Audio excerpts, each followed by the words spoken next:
I'm not going to say it'll taint his Liverpool legacy for me, because I do love Sadio and appreciate him while he was here. I mean, it'll certainly remove a little bit of the fondness. This video is being brought to you with thanks to Surfshark. Surfshark is an app or browser extension that allows you to browse websites in other countries and keep you safe and secure from hackers. Surfshark allows you to virtually travel the world with just the tap of a finger. As an example, we here in Ireland can Afflix? What is Afflix? We here in Ireland can watch other countries' Netflix libraries, unlock UK services such as BBC iPlayer, and of course that all-important Spanish DAZN account for football. Surfshark keeps you safe and secure by covering up everything that you do online. When your device connects to the internet, all this information is, in a way, blurred out. This is particularly effective when you're out and about on public Wi-Fi, maybe you're in college or at a cafe. It keeps your information safe and secure from hackers. With a Surfshark, just ask Surfshark. Just here, have a Surfshark. Johnny?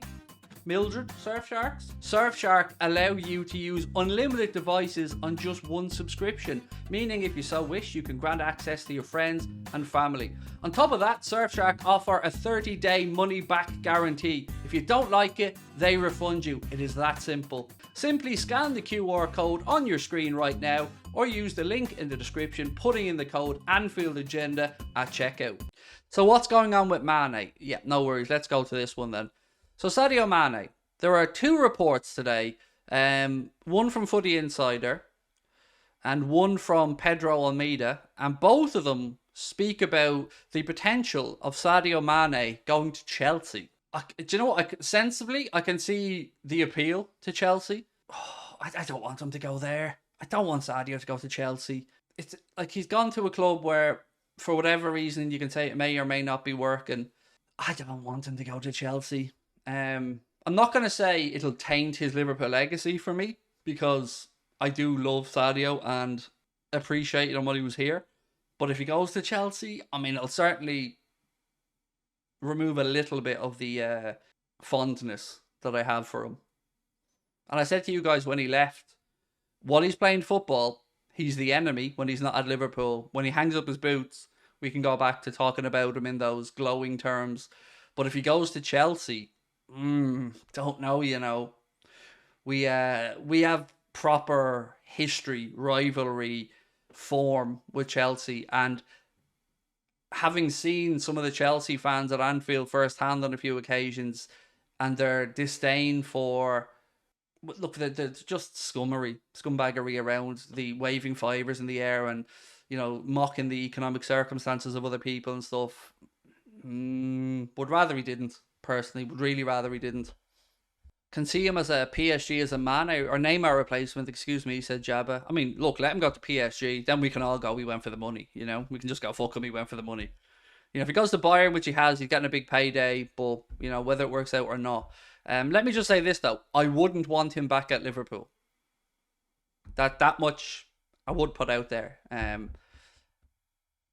Yeah, wouldn't want him back at Liverpool. I think that ship has sailed. Monkey said, Chelsea with their nasty chance about us. Nah, fuck him if he goes to Chelsea. Kind of how I feel. Although I'm trying to be more respectful of it because, you know, he's a good dude, Sadio. He's a good dude who gave us some amazing moments, and we should always think of him well. But of all the clubs, man, if it was Arsenal, I'd be like, yeah, okay, fair enough. But yeah, those three, you can't go to United, City, and Chelsea and then have the same mystique for us as Liverpool fans. I mean, I don't want to speak for all Liverpool fans, but it's certainly one in the negative column. Ben said, the thing is, though, I would. Why, Ben? I mean, remember now, Sadio's at the tail end of his career, Ben, so Chelsea have no European football next season. They have a bit of a crazy situation with their squad.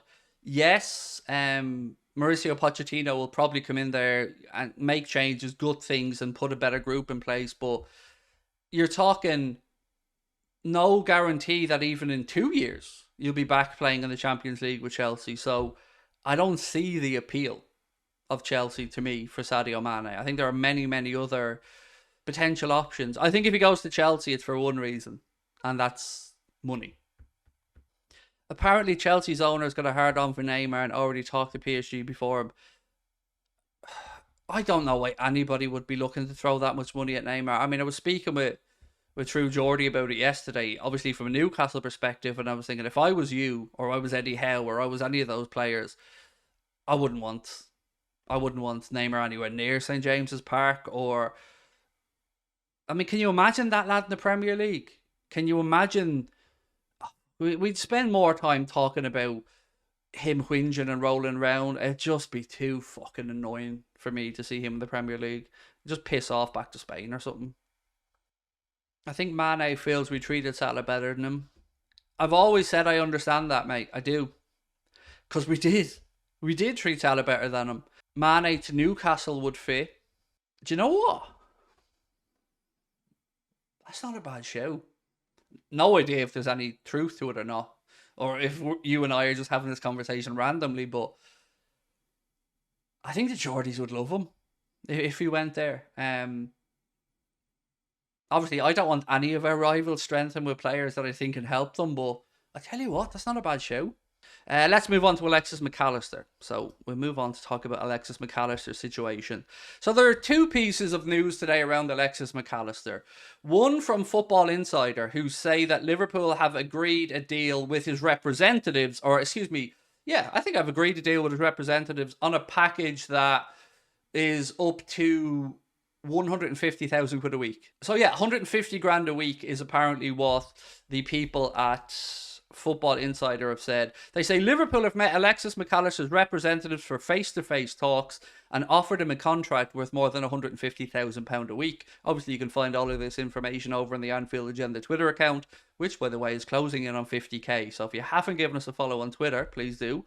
But there's also a second piece of news today, obviously, around Alexis McAllister, and that comes from David Ornstein of The Athletic.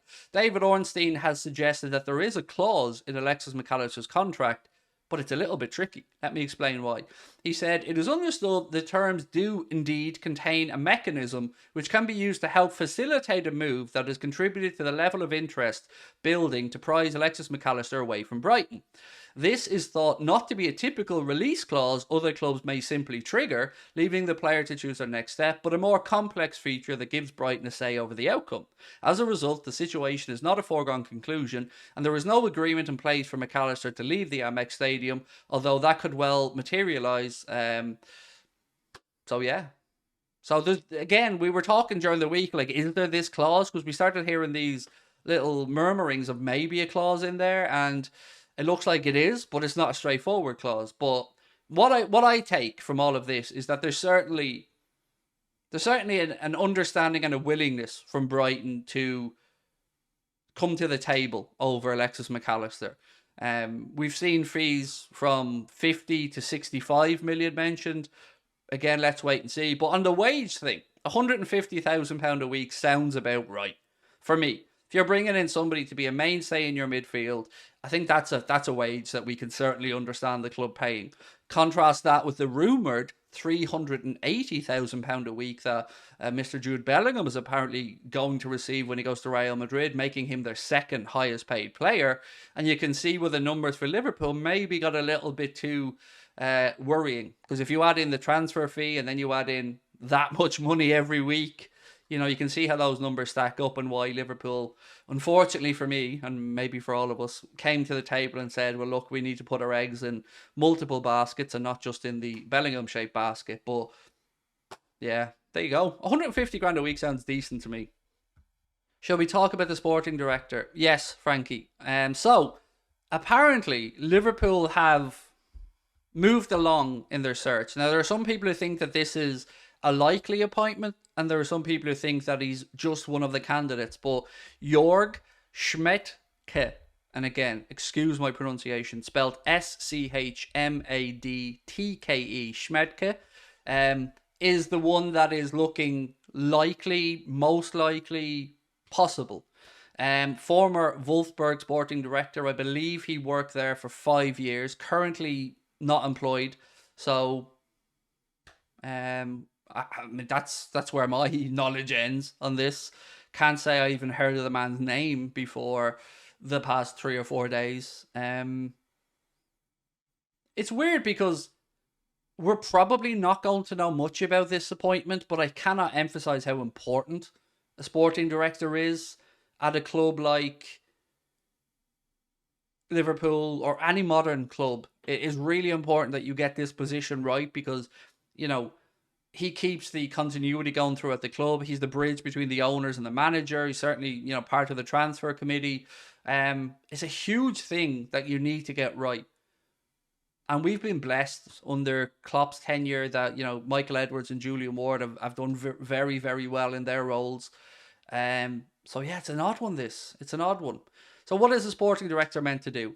He's meant to do a little bit of everything from, making sure the football and philosophy of the club stays right through, even with changes of coaches. He's the one who is the kind of conduit between the manager and the owners. He's the one who obviously sits down with the manager, speaks about the sporting side of the club, the acquisitions of players, players' contracts, all that kind of stuff. It's a big role with a wide-ranging brief that if you can get the right person in there, it can work very well, which it has done for us. So he sold Osherman for 3 million. I'm scared.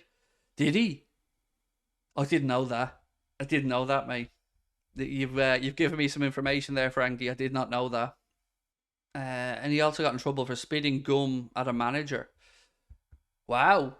I mean, yeah, you're educating me, Frankie. I have no idea about the dude at all. Apparently, he didn't have any control over selling Osherman for 3 million. Good. You'd hope not. I don't know. I just find it a bit. I don't know how to say this, but I find it a bit weird that it's been a lot of German sporting directors we've seen linked. Now I know there was the guy Paul Mitchell, formerly of Monaco, I think, but it seems to have always had a lot of German connections there. And I don't want one of Klopp's mates in there. I want a sporting director that will listen to our manager, but will challenge our manager and will fight the cause of what's best for the long term. So let's wait and see. I don't, as I said, I don't know anything about this dude. So Osherman was on loan and had a clause that he'd be sold if all requirements were to be met, and he had no control over it. So Osherman wasn't good then too. Well, look, Napoli spotted something, didn't they? And they obviously have done quite well out of Victor Osherman. According to CF Bayern, who's Christian Falk, George Schmadtke is actually in talks with Liverpool first about a post as an external consultant for transfers. For temporary support. That might work. Yeah. I mean, see how he fits in, gels. Yeah, can see some sense in that.